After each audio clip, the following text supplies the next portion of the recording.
How cold is it where you are, Maggie? It's pretty cold. It's a little bit warmer now. The other day it was like 30. Yeah, we might get some snow coming up on Sunday. I Actually, I know. heard 90% chance. So that's pretty That's so exciting. exciting. That means schools are going to shut down. That's a Georgia thing. We don't know how to drive in snow.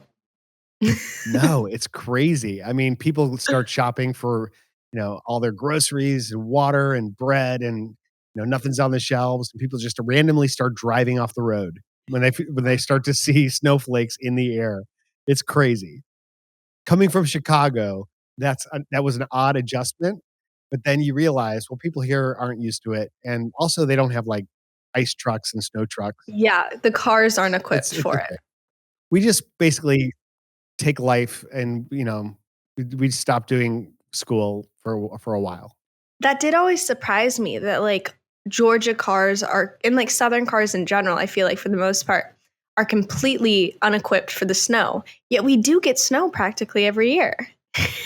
Like Well, it's not the cars that are unequipped. I mean, cars are about the same, but they have salt trucks in Chicago or snow plows, and they oh ice the yeah, roads, and yeah, so things don't ice over. Remember the gotcha. Snow-pocalypse where, like, for a week we were snowed in and all the roads were icy, people couldn't get home. Our pool iced over and we could literally slide on it and skate on it. It was We have crazy. pictures. We have pictures like standing on it. I remember we cut a little circle and had a chair out there and pretended we were fishing. That was fun. Yes. That was before the internet, really. Like, we weren't posting those It pictures. was That was just not for our own before the amusement. internet. No. That was Okay, not before the internet. It was before you and I were, like, It was active before on we the started internet. posting on TikTok, yes. Okay, definitely that. All right, but it was definitely before we started a podcast, too. That's true. So, speaking of starting a podcast, let's start this one. Let's start it. Yep, roll the intro music. Max and Dad's wholesome chaos. Max and Dad's wholesome chaos. All right, you can jump into the topic I know you want to talk about. So, where are you, Maggie? I'm in Charlotte, North Carolina. Yes. Yep. In a hotel room. Yep. We had to jump through a couple hoops to get this podcast for you this week, ladies and gentlemen. My goodness, yes. So I told you before this, I didn't tell you the story, but I told you I had a story about going and getting all this equipment. You had ordered it at a Best Buy relatively near where I am. I have a rental car, so I went and I got it, but I pulled up. And fun fact, I do not like driving cars that are not my own. And the only thing I don't like more than that is driving cars that are not my own in a city that I don't know. That's true. Driving here, I get a little stressed. Thankfully, it's like Charlotte does remind me a lot of like where I grew up in Georgia, just because they are pretty similar. Like the trees are similar and just like everything. It's not like LA, which is completely different. And so driving's a little bit easier in that regard, but I was already a little stressed about driving here. I pulled in, I found a parking spot. I'm not the biggest fan of parking. I'm getting better at these things, but just I tend to get a little bit nervous about it. And I walk up to the Best Buy door and I open it and it's locked. So I go to the door right next to it and I try and open it and it's locked. And I do this thing that I get really upset at myself that I do this, but when I don't, like when I freak out in situations where things don't go exactly as I think they would and I'm in public, I like completely jump ship to make it look like I'm doing something else. And so I was embarrassed that these doors you abort the whole plan and go in a different direction completely? Yeah. So it was like doors locked. What do I do? Number one, nobody was around me either. I was just freaking out. So I looked to my left and I saw Kava, which is a store. And my brain just immediately went, you're getting Kava to make it look like you're doing something. So I walked into Kava. I ordered myself a bowl. I bought the Kava. I went and put it in my car and then was like, okay, I can't leave without getting the equipment. So all I had to do was walk around to the other side of the store and the doors were open. But yeah, I stress ordered Kava because I didn't know what to do because the door was locked. That's pretty funny. I know that I look so lost in public sometimes, like really, really lost because I'll just stand places when I don't know what to do and like grab my phone and like start stress scrolling through TikTok. But that's something I'm working on, looking less lost in life and being less lost in life. Our friend Jana Stanfield has a song called "I'm Not Lost, I'm Just Exploring," and I Mm. feel that way when I'm traveling. I kinda dig renting cars and exploring new cities, and, it's a lot easier with phones than it used to be, without a GPS system. But, anyway, I'm glad you're having fun and learning those lessons. So why are you in Fun things Charlotte, to learn. Maggie? You know why I'm in Charlotte. I feel so weird talking about this. I don't know why, but I'm here on set filming a movie. It just got announced. I know we talked a little bit about it last week that it wasn't announced, so we couldn't talk a lot about it. And my dad kept trying to spoil things. But no, it's a movie. It's a rom-com called The Other Zoey. And I'm really excited. I'm excited for it to come out. I'm excited to see it. It's been such a fun process. Everyone's so nice, like truly. Yeah, we can talk about a little bit who's in it, but we're not gonna get deep into that because it's just too soon and it's still in It makes me progress and all that kind of nervous. stuff.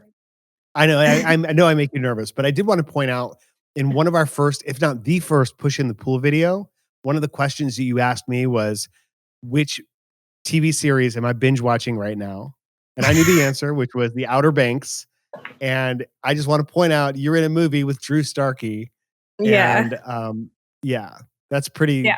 pretty cool, full circle. Yeah, no, it's really cool, and he's awesome, and not only incredible at what he does, but also just a really nice person. Um, that Push in the Pool video was a long time ago, though. That was, like, over a year ago. That was season 1. That's wild. Definitely. Yes, almost 2 years. I'd say 2 years. Yeah, you're right, 'cause that was, like, 2020 quarantine. Can you mention a couple of the other people who were in the movie just out of for those who are curious? I feel so weird talking about it. I shouldn't, but I do.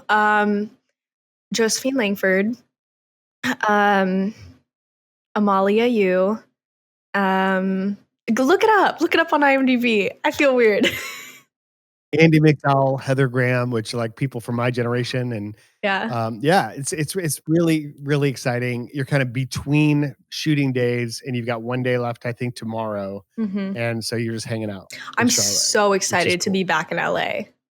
Like, I'm having so much fun It's been a here. long time. It's been a month. Oh, incredible! Yeah, I'm so excited to get back. This sounds weird, but I'm excited to get back to my place and clean. Like, I wanna clean everything. I wanna do laundry. I wanna hang everything up so it looks all nice. I wanna redecorate. Like, I'm getting the urge to be home and just be in my place. Um, so I'm very excited for that. And I'm excited to see my friends as well. It's been a long time. We're gonna go to Joshua Tree. Isn't that exciting? Yeah, I've heard about it. I've never been there. Yeah. No, my friends and I have been talking about going to Joshua Tree for so long. And so I've been talking to them over the past few days because I've been here. And so I was just like FaceTiming, catching up, hearing about their lives. And I was like, hey, you know how we always talk about how we want to go to Joshua Tree? Let's just do it next week. Let's like actually do it. And so I'm really, really excited for that. Well, I can't wait to see more of that on TikTok and such. So, hey, just to kind of complete the picture for those of you listening. So, Maggie's in Charlotte. We're in our studio. And also, we actually have Shay and Eddie, by popular request, also on the podcast. And if you're watching on YouTube, you'll see that they are on camera as well, switching cameras between us. How you guys doing today? Doing great. Pretty good, yeah. Turn up our audio. Yeah, they worked this morning to get everything all set and ready to go. So let's launch right into this, Mags. So we got some great questions this week and some other stories of things that we can share and we can do. In fact, one person in particular reached out and she was like really connected to you when you were saying like you're looking for your person, and said that she could relate to that. So how are you doing that? Like, how are you looking for a person right now? Are you One of the things that came to mind was your like dating apps. Have you done any dating apps? Not recently. I've never been the biggest fan of dating apps. I remember there's a funny thing to talk about with my dad, but a few days before I turned 18, I was on a trip with some friends, and you have to be 18 to join dating apps. But you can also lie. I don't recommend it. But I No, was that like, never happened. I turned 18 in like, it was like 2 days or something. And so I was like, I wasn't planning on meeting up with anyone or like really instigating any conversations, but I was like, you know what? All my friends were on it because they were 18. And so I was like, I feel left out. I'm just going to make an account. And that is when I realized how important personality is, because I was not feeling any sparks for anyone because I have to like talk to someone and get to know them. You know what I mean? Like it really goes to show how important personality is. But yeah, I don't know. I've also been on like other. I told you, like I did an ad for Bumble, but I was more on the campaign for like the friendship side of it, where like if you move to a new place or like go to start college somewhere and like you want to meet people around you, you can do like friend stuff that way. And I thought that was really cool. But no, I remember that. We shot that you shot that commercial at Bellows Place in Orlando, if I'm not mistaken. Is that wrong? Am I misremembering that? I think you are. I think that was something else Okay. actually, but that's okay. Okay, never mind. Actually, no, I think you are wrong, but that's okay. Everyone makes mistakes. But no, I think make a it's bunch. I think it's funny you asked that question because we're a few weeks into the new year now, and as you know, one of my goals was to kind of start dating this year and to start like opening up romantic possibilities, and I haven't really done anything to further that goal because I don't know, I don't talk to people. And I feel like that's important. But yeah. Have you done any dating Well, apps? Wait. No. just don't get nervous in public and like, you know how you talked about stress ordering food? Don't just stress start dating people as a Okay. reflex because you're nervous about it. Okay, I gotcha. get a lot of requests for people who want to date you on my comments and such, but I don't think that's probably the list you want to work with. Maybe not. Yeah. Maybe, you know, who knows? Who knows? But I don't know. I imagine there'll be someone. Yeah, it's tricky. Don't force it. It'll happen when you least expect it. So just enjoy your youth. Yep. Enjoy being 19. Although you just told me before we started the podcast, you're looking forward to 21 already. Yeah. And I'm not sure why that is exactly. I am. I'll be 21 in 5 months and a year and 5 months. And I'm just excited to like go to bars, not even to like necessarily drink, but just like to be allowed to be in a bar. You know what I mean? Like to sit at a bar and them not be like, sorry, you can't eat here. Because that hurts my feelings. But but yeah, no, I'm excited for that. Yeah, and you could gamble. Eddie and I are going to be going to a casino next Friday. We're going to a casino in Oregon where I have a speech, and he's going to road trip with me. And but you think you'd be into that gambling at all? Well, do you remember when we went to Vegas last summer and I found out at the casino that you couldn't gamble at 18?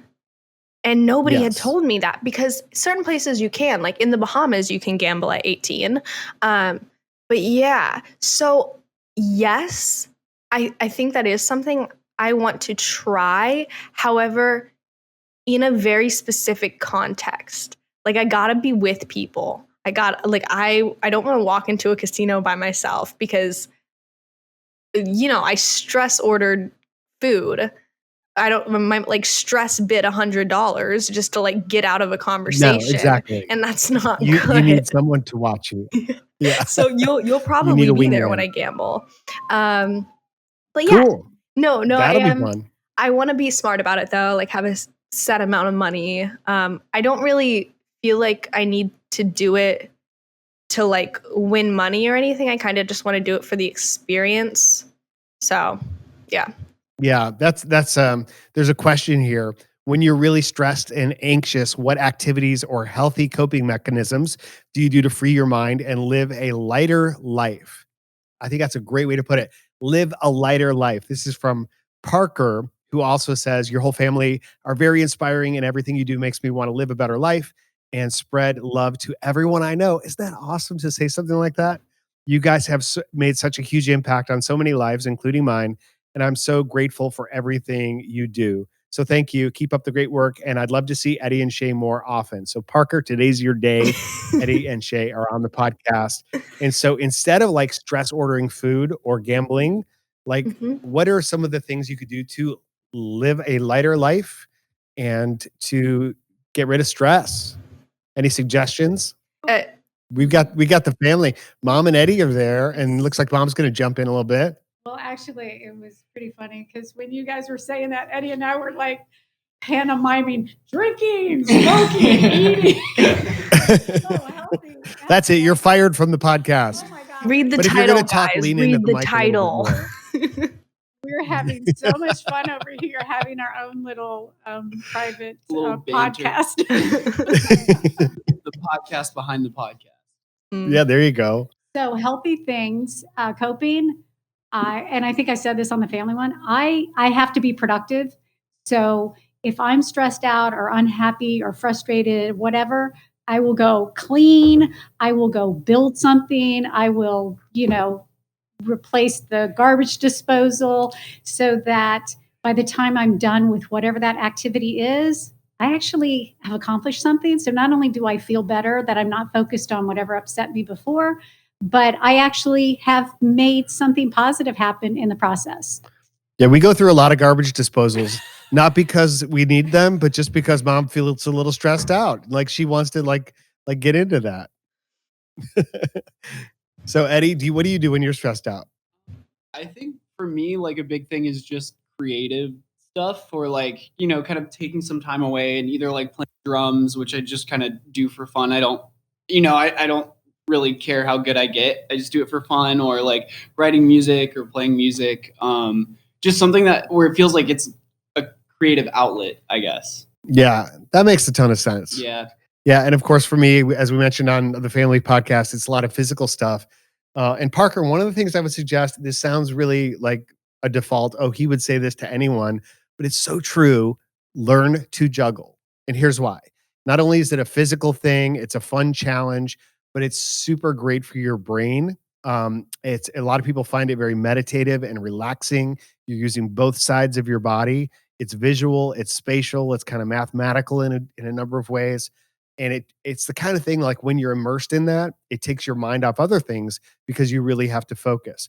So that's what works for me. That's what I teach. And a lot of people have found really great benefit with that, not because they're going to be professional jugglers or even really try to get amazingly good, but just to focus a little bit. So maybe that'll help. Yeah, for me, I like to do a lot. I like to be productive, kind of like my mom said. Like no matter what you're stressing about, if you can just kind of check things off a list that you could do. And like cleaning is one of those things, which I think is so funny because I know as a child and as even like a high schooler, I did not clean a ton. Like I would like do my chores and whatever, but I was never like, I'm stressed, I'm going to go clean. But now that like I have a place of my own, I do find that cleaning like kind of calms me down. Perspective.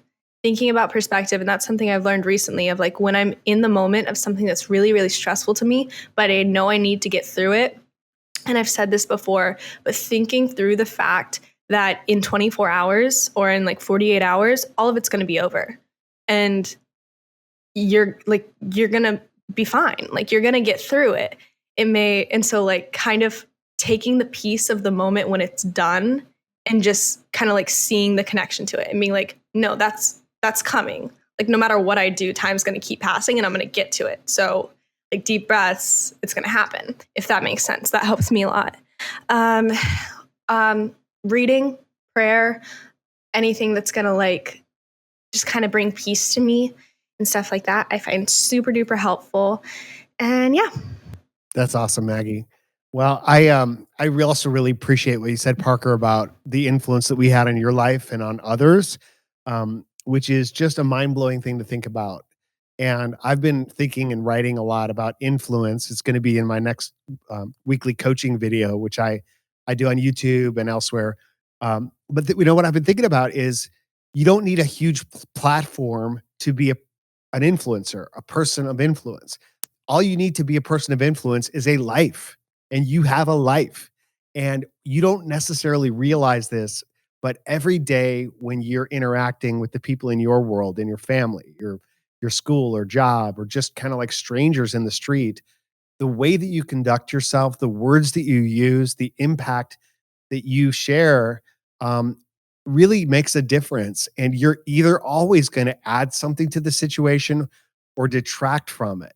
And people who just try to like kind of go along and just not just kind of stay small and quiet are maybe missing the opportunity to contribute an example, or even just to tell someone, hey, how are you today? I see, basically, I recognize you, I see you, and lift someone else up a little bit. But what I truly believe is like the words that you use, the way that you acknowledge others, and the way you choose to live your life, the way you choose to live by your standards really sets you apart. And what you may find is that when you least expect it, somebody's going to come up to you and say, the way you handled that or what you said that one time really made me think differently and change the way that I do things or the way that I live. Yeah. Because we all have that power. You absolutely have that power to influence others around you. I saw a TikTok the other day that did exactly that. It like really switched something in my mind of like how I viewed something. And what it said was, contrary to popular belief, you don't have to be good at your hobbies. You can actually just do something that you enjoy. Like, and I loved that because Yes. that's so true. Like, you don't have to be a pro skier to say, man, I really enjoy skiing. You know what I mean? And I just thought that I was really do. cool. And I think that's an example of your input can help others and just like change the way they view things. And like that's gonna affect me positively in my life. And like I'm grateful for that understanding and perspective shift. Yeah, I Yeah. need to hear that too, because sometimes I get caught thinking, well, if I can't do that amazingly well, then Mm-hmm. why even bother? Because there's others who are at that level. Like, what could I possibly contribute to this thing? Yeah. Whether it's music or sports or whatever. Well, you don't have to be the leading contributor. You're just part of Yeah. you enjoy it. You love it. Right. And I think Yeah. that that statement is something that pretty much everyone would be like, yeah, no, that makes sense. But for some reason, I just hadn't thought about it like that. And hearing it was very like comforting to me. But yeah, Yeah. I think you and I both share the fact that we tend to be a little bit of perfectionists and we're like, well, if I can't do it incredible, I'm not going to do it at all. And it's like, well, no, don't miss out on things that you might enjoy just because you're not the best at it. Like work hard, but also give yourself a break. Give yourself a break. And how about this question? Did you guys ever get into fights with your siblings? Me and my sister are fighting like every day now, and I want to know if you experience the same thing. This is from Mayla. And so I figured since Eddie and Maggie were both on this podcast, we could get your perspectives. And it caused me to think about growing up with my sisters too, because like I totally was getting into like physical confrontations, not like punching each other or anything, but just wrestling to the point of like, chasing each other around the house. And I remember my sister holding me down, or I'm, like really kind of crazy stuff that was just part of Yeah. working through it. And I think that's, your siblings are the people you grow up with, where you learn to manage all your emotions and experiences and reactions to life. And so maybe it's just, you have to get a lot of that stuff out of there. Yeah. How about you kick that off, Eddie? Okay then.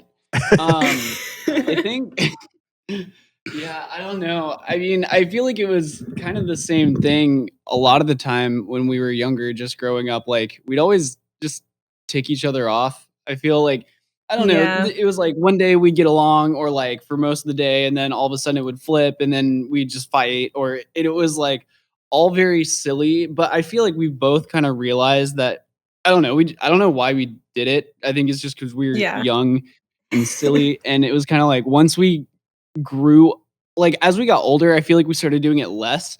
And then by the time I like went to college, I remember like coming back, and it was like we were just totally done with that. It was like, all right, we're not, I don't know, Yeah. because we knew it was kind of like childish, and we were just, we weren't really doing it for any particular reason. So Yeah, yeah. I think we have a pretty not significant, but like a substantial age difference, like 3.5 to sometimes Yeah. 4 years. And so it made sense that like when I was going through my like annoying middle school years and you were in high school, it made sense that we didn't get along. Yeah. And like it was very easy for us to annoy each other. But yeah, no, I completely agree that like once we grew up, it was very much, and I think that time apart too, like when you went to college and then came back, it was very much like, okay, we're both adults now. Yeah, and it's like this person matters a lot to me, so I feel like I'm gonna stop trying to, poke them in the side all the time. It's like, Yeah. I don't know. Yeah. No, I completely agree. And yeah, I'm glad we don't get in fights all the time now. Me too. Yeah, absolutely. So kids, the moral of the story and the bottom line is just work it out. And maybe back to the influence piece, recognize that you have an opportunity in that confrontation to change it, to be the one to say, all right, enough of this already.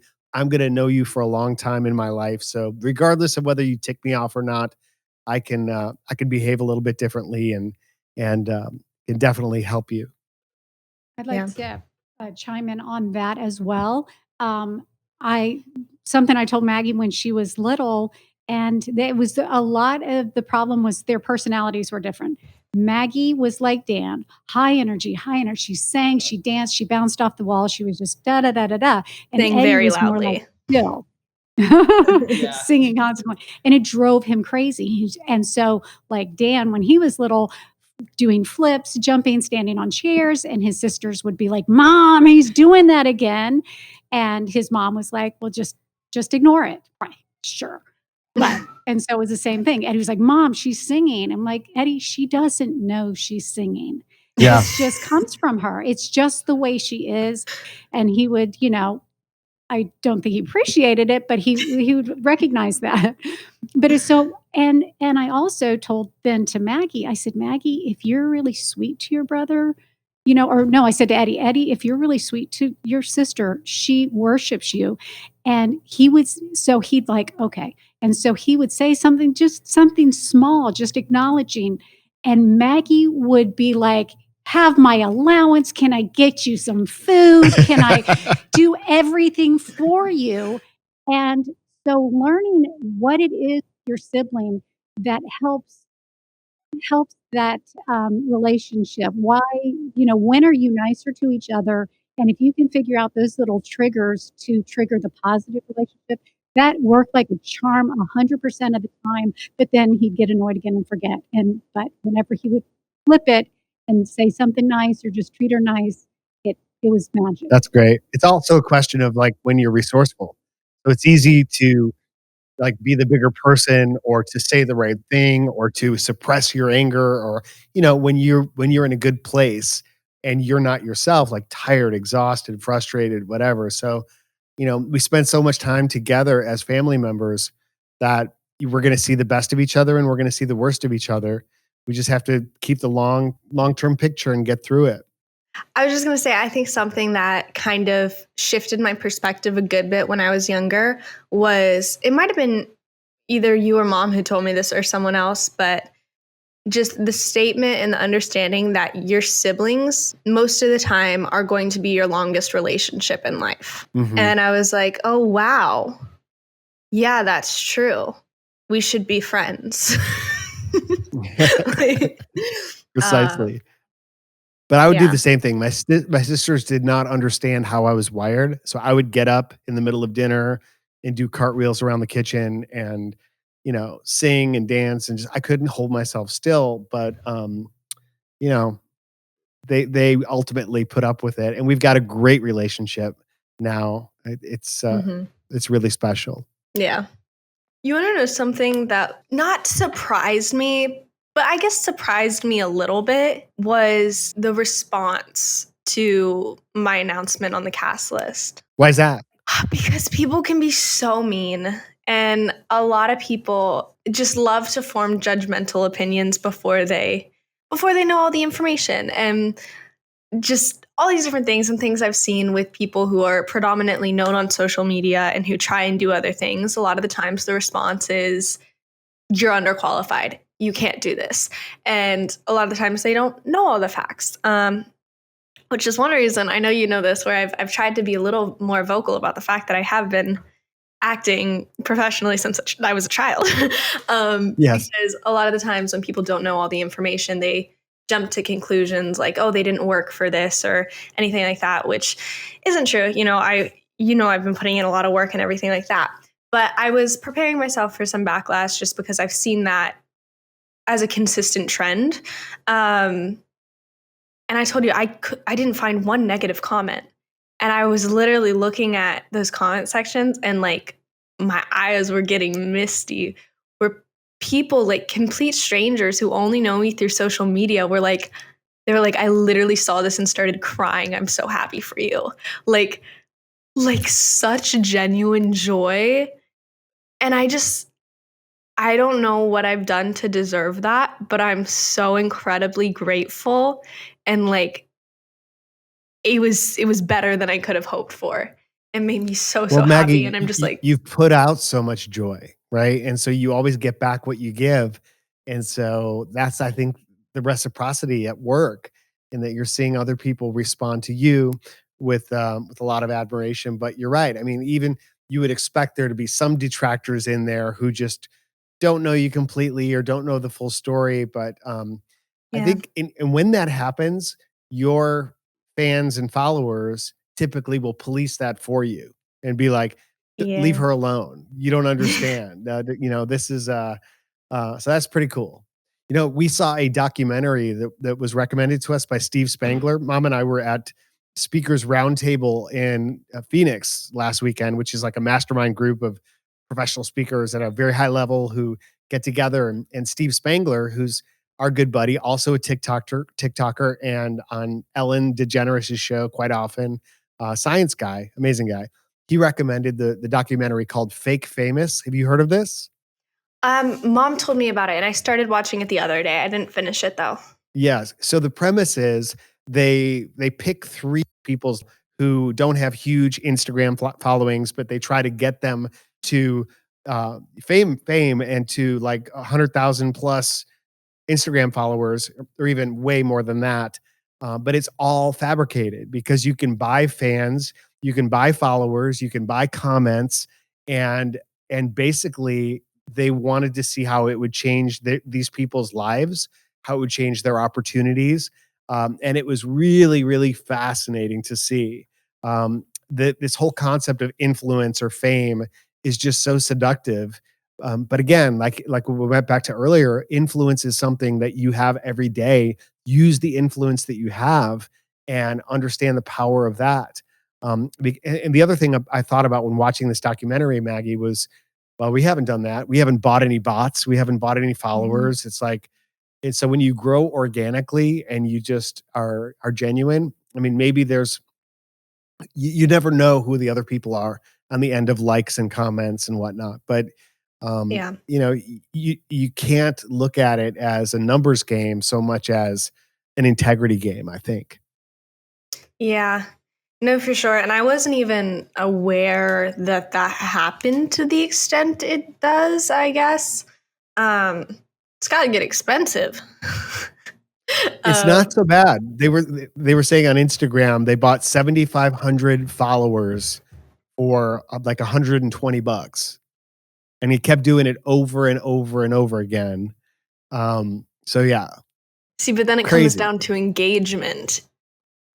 Well, then you have That's to buy the something. engagement. So you have to buy your engagement to time the purchase with with the post, so that it all kicks in right away. Otherwise you got dead air. And you know what those bots are? So What? basically they're computer algorithms that are Yeah. generated and live on a server somewhere, and they steal pictures off of random people's profiles and build these like other Mhm. identities. And as artificial intelligence gets better and better, like those bots are going to get better and better at interacting with people to where we don't even necessarily know if we're talking to people or to computers. That's scary. Moral of the story: be an honest person. Yeah. That's what I'm getting Yeah. from And this. and that way you've always got that. Like, even if other things don't work out in your life the way you hope them to, Yeah. you've always got the fact that, "Hey, man, my integrity's intact." Yeah. There's so many aspects of life you can't control. And that's so valuable. Yeah. So I think you have one more question for us. Yeah, this one is good. This is for Dan. So, you tell us more adventures from Chicago. When you talked about ditching school, I know exactly what you were talking about. I really enjoyed it. Any other adventures or stuff you've done while living in Chicago? I'm not sure if this person says they enjoyed ditching school or they enjoyed my story about ditching school, but we're going to go with the latter there. Have you ever thought about coming back to Chicago? Also, if you follow baseball, how did you feel when the Cubs won the World Series in 2016? Well, and that's from Nati, Nati. So Nati, thank you for that. I only ditched school that once. I was never very good at it because I'm an honest person and I had a hard time lying. Same as Maggie. She can't Mm. lie at all. Right? What? But I love Chicago. I grew up there for the first 15 years of my life. So I was born there. I lived on the southwest side of town in a little Polish neighborhood. My schools were like within walking distance, and it was a really cool community to grow up in. There was an alley behind our house, which was like one of the only places that we could play. So we would throw frisbees and play games, and everything would end up in other people's yards, and we'd get in trouble having to hop the fences to go get our toys back.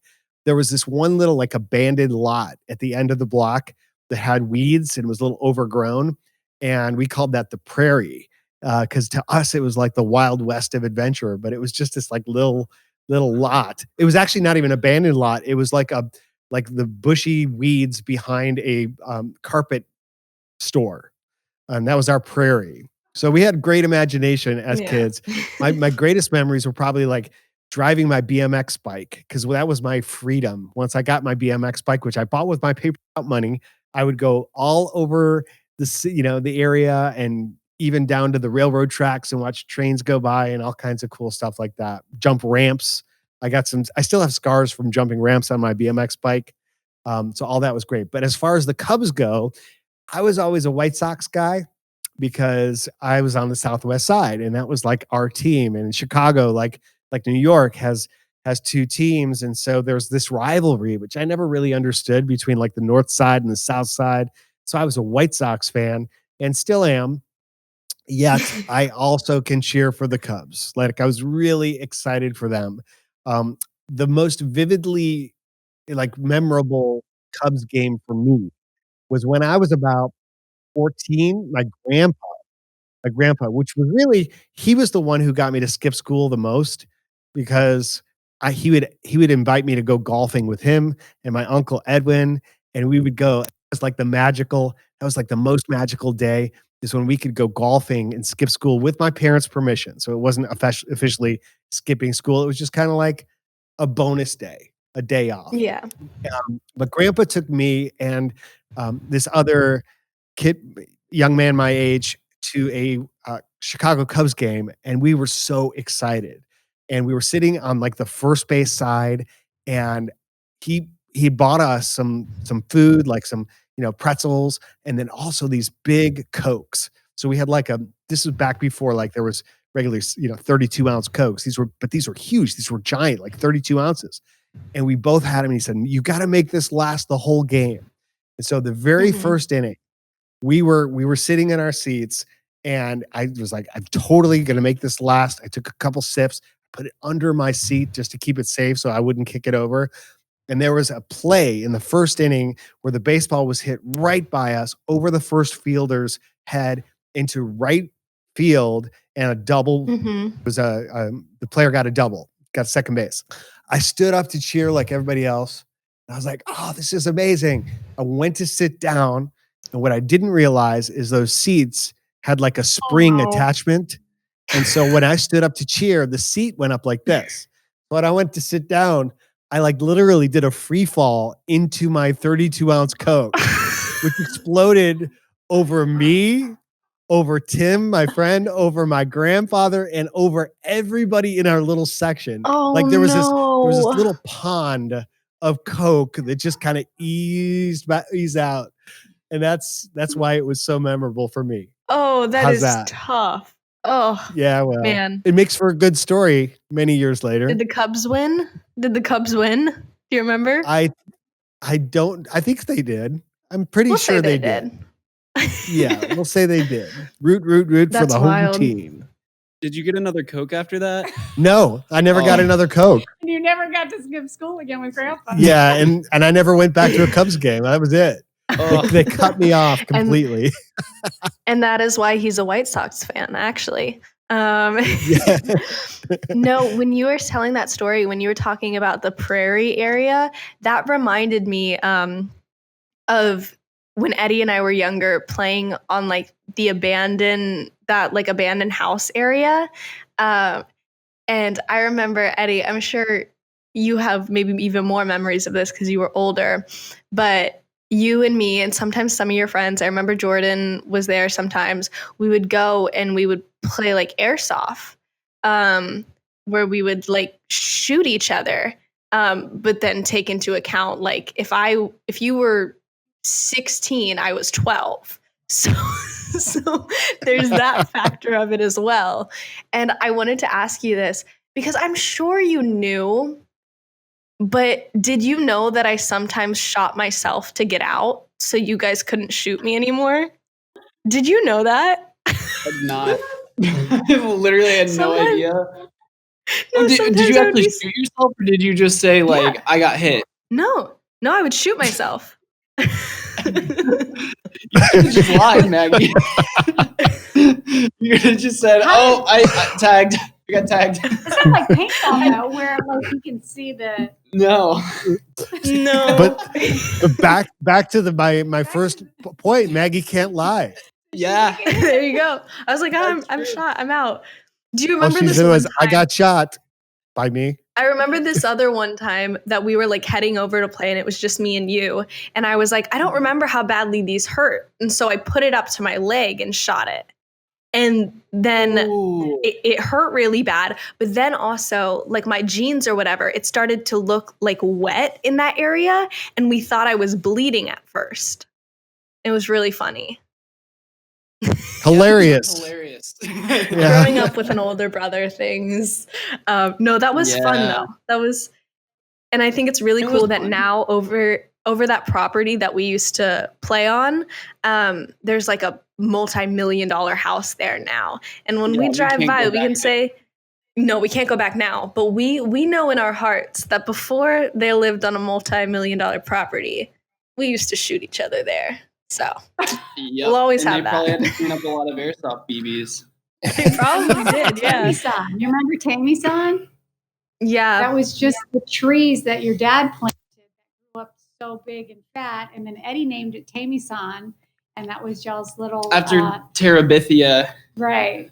Really? Named it I didn't know Tamesan. that. I think the sign is still in there. Grandma painted that sign, Tamesan, and you guys put it in there. I remember Yeah. at one point, once Maggie kind of took over, it was Eddie's place at first, and then I'm probably far away from this. And then when Maggie took it over, he brought like lawn chairs in there. I think there's still stuff in there. There's still, you can kind of still see our rooms. We should go there when I get back. We should go hang out, put in some carpets, some fairy Yeah. lights. We Set can up make like it a really TV. nice now.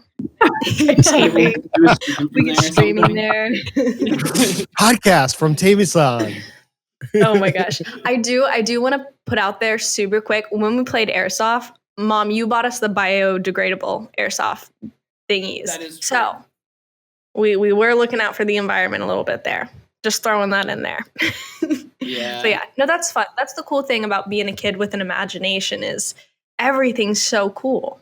My imagination was a closet that was like literally in our basement. At the end of our basement, there was a closet that was kind of a little bit big, bigger, wider, and it had pegboard. You know what pegboard is? Like basically it's like a sheet of masonite with holes in it, and you put in hooks and things like that for hanging tools on the pegboard. And so one of the whole walls was pegboard, which was exactly the same size as Tinker Toys. Did you guys ever have Tinker Toys? Yes. Yeah. So what I would do is I would put these Tinker Toys, build these knobs and dials, and I would create like a spaceship machine, and I would like go deep into my imagination in there for a period of time. That was also where I built my first drum set, which was boxes and buckets. And I knew you were supposed to do something with your left foot. Like I'd seen that there was a high, but I wasn't sure like what that was. And so I tied a string to my foot and on the other, and then I looped it over one of the rafters. And on the other end, I put a bunch of like washers and screws. So it was really heavy. And then a piece of metal. So I would lift my foot up and it would drop it down and it would like bang on the metal. So That's that was my really first innovative. idea of hi-hat. Oh my gosh. Yeah. Very cool. So thank you, Natty, for letting us revisit our memories and go back to our childhood a little bit. Hope you all enjoyed that. Hey, share your memories with us, share your impressions and your questions with us as well. Go to wholesomechaos.com. You can ask questions. You can tell us about yourself, and we can build this connection even more. Yeah. Follow us on our other socials if you want. It's Maggie Thurman and Dan Thurman on everything except TikTok. My dad is Maggie's dad 123. Eddie is Eddie_Thurman on Twitch. All right. Well, thank you guys. Thank you guys so much for listening. We hope to see you guys back here. Hey, Maggie. What? I was going to say, I want you to finish strong. Have a great time tomorrow on set. Just knock it out of the park. Go big. Live your dream. And you're going to be amazing. I love you so much. Thank you. I love you too. And we love you, everyone. Have a great week, and we'll talk to you again soon. Take care. Bye. Max and Dad's wholesome chaos. Max and Dad's wholesome chaos. Yeah, I really like these buttons. I just want to keep pushing them. Wait, guys. Okay, look at this cool thing I learned how to do. You ready? Oh my God. Isn't that cool? Wait, real quick. For everybody listening, if you guys used to watch Vine and like Hannah Stocking and like Lele Pons, they used to do this thing where like one of their eyes would cross, but the other would stay forward. And a TikTok taught me how to do it the other day. So if you're listening, look straight forward with both eyes, take your index finger and put it right in front of one of your eyes. And then while looking forward with the eye that isn't covered, look at the finger that's covering your other eye and then move it. Don't do it while you're driving.